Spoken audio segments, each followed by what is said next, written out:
ক্ষমতাচ্যুত স্বৈরাচারী সাবেক প্রধানমন্ত্রী শেখ হাসিনা সরকারের ভূমিমন্ত্রী সাইফুজ্জামান চৌধুরী ৫০০রও বেশি বাড়ি কিনেছেন দেশের বাইরে।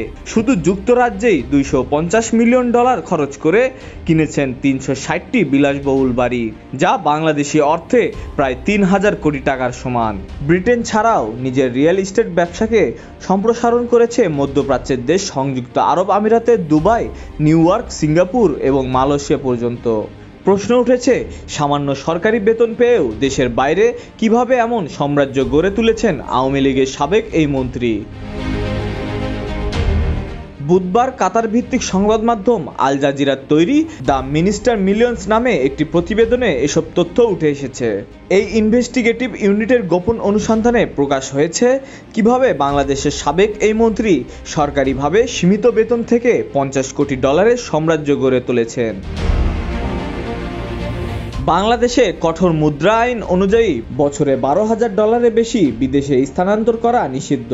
সেই সঙ্গে সরকারি নীতিমালা অনুযায়ী মন্ত্রীরা সরাসরি ব্যবসায়িক স্বার্থে লাভবান হতে পারেন না বা পরিচালকের পদে থাকতে পারেন না। আল জাজিরা জানায়, সাবেক ভূমিমন্ত্রী ও তৎকালীন প্রধানমন্ত্রী শেখ হাসিনার ঘনিষ্ঠ সহযোগী সাইফুজ্জামান চৌধুরী ব্রিটেনে $২৫০ মিলিয়ন বেশি মূল্যের ৩৬০টিরও বেশি বিলাসবহুল সম্পত্তি কিনেছেন।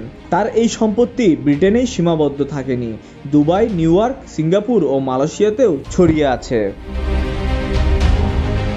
আল জাজিরা সাংবাদিকরা ছদ্মবেশে বিনিয়োগকারী সেজে গত বছর সাইফুজ্জামান চৌধুরীর সঙ্গে দেখা করেন। তারা তার $১৪ মিলিয়ন লন্ডনের বাড়িতে যান। তাদের সঙ্গে তিনি হাতে তৈরি কুমিরের চামড়ার জুতা এবং লন্ডনের শীর্ষ দোকানগুলো থেকে ইতালীয় স্যুট কেনার গল্প করেছেন। লন্ডনে বাড়িটি ঘুরে দেখানোর সময় সাবেক মন্ত্রী সাংবাদিকদের একটি সিনেমা হল, জিম, ব্যক্তিগত লিফট ও রোলস রয়েলস গাড়ির জন্য বিশেষ সুরক্ষিত ভূগর্ভস্থ পার্কিং দেখিয়েছেন। সাইফুজ্জামান চৌধুরী তার শক্তিশালী রাজনৈতিক সংযোগ নিয়ে গর্ব করে বলেছেন, আমার বাবা শেখ হাসিনার খুব ঘনিষ্ঠজন ছিলেন এবং আমিও। তিনি আমার বস। তিনি জানেন যে আমি ব্রিটেনেও ব্যবসা করছি। সাইফুজ্জামান চৌধুরীর বিরুদ্ধে ওঠা অর্থ পাচারের অভিযোগ তদন্ত করেছে বাংলাদেশ সরকার। তার ব্যাংক অ্যাকাউন্টগুলো জব্দ করা হয়েছে এবং আমানতকারীদের অর্থ সুরক্ষিত রাখতে তার পরিবার পরিচালিত ইউনাইটেড কমার্শিয়াল ব্যাংক লিমিটেড এর নিয়ন্ত্রণ নেওয়া হয়েছে।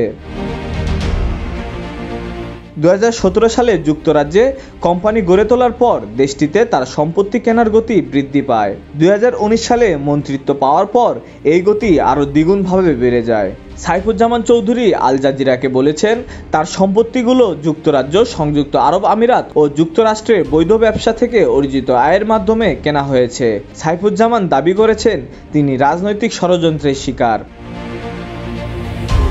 গত জুলাই মাসে বাংলাদেশে ছাত্র আন্দোলনের ওপর কঠোর দমনপীড়ন চালানোর পর শেখ হাসিনা সরকার ক্ষমতাচ্যুত হয় এবং বর্তমানে তিনি ভারতে অবস্থান করছেন। সাইফুজ্জামান চৌধুরী সহ আগে সরকারের মন্ত্রিসভার অনেক সদস্য দেশ ছেড়েছেন।